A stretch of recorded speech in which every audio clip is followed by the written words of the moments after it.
हुई बातों का आपके सामने कैमरे पर या बाहर कहीं भी कोई जिक्र नहीं कर सकता। अभी ओवैसी साहब ने कहा मैं 1 घंटे बोलूंगा, मैंने उनको 1 घंटे बोलने दिया। मुस्लिमों को भड़काने के लिए सब प्रयास किए जा रहे हैं। देखिए, जेपीसी मीटिंग की अपनी एक गरिमा होती है और उसमें शामिल किसी भी सदस्य को या किसी भी विटनेस को कुछ भी बोलने का अधिकार नहीं होता।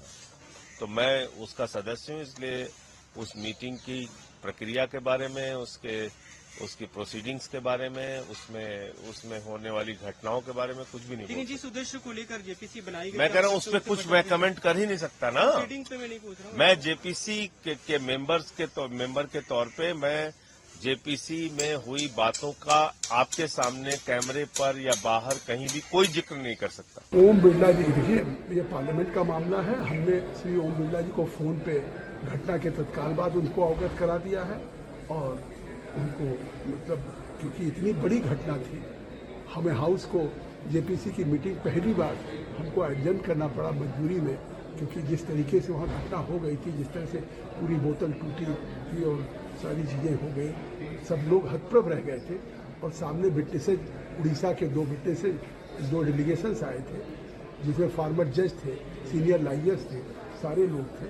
अब उनके सामने भी क्या ये देश को क्या संदेश आज गया है और उनकी पार्टी को भी सोचना चाहिए कि किस तरह से अपने सदस्य का क्या आचरण है, उस आचरण को किस तरीके से वो कंट्रोल करेंगे।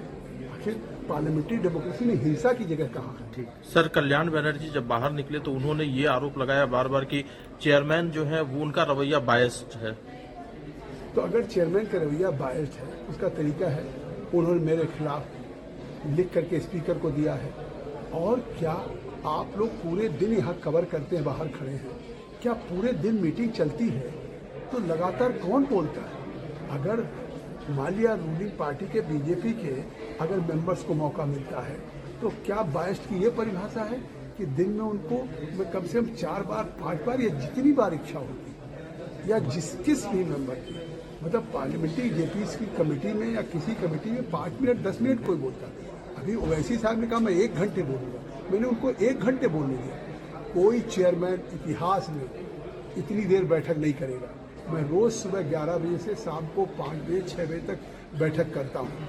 ये पहली बार वो मेरे ऊपर अपने गुनाहों को छिपाने के लिए आरोप लगा रहे हैं।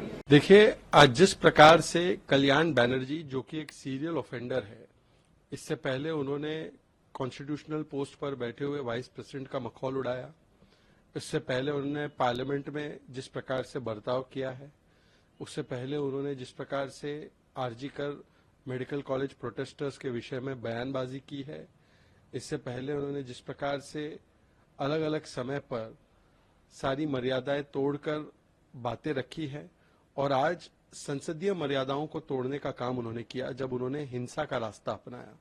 इस प्रकार की हिंसा के लिए उन्हें सस्पेंड भी किया गया है। पर सवाल ये बनता है कि इंडिया अलायंस के लोग, कांग्रेस पार्टी, तृणमूल कांग्रेस संविधान कहकर बात रखती है।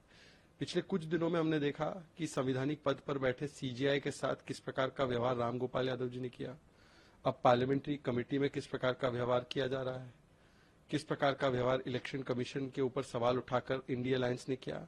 तो संविधान का अपमान करना, यही इंडिया अलायंस की पहचान है। क्या इस संवैधानिक अपमान के लिए और इस कॉन्स्टिट्यूशनल मर्डर के लिए ममता बनर्जी जी कोई कार्रवाई इनके ऊपर करेंगी? और एक बात स्पष्ट है कि वक्फ के नाम पर भड़काऊ राजनीतिक काम पर मुस्लिमों को भड़काने के लिए सब प्रयास किए जा रहे हैं।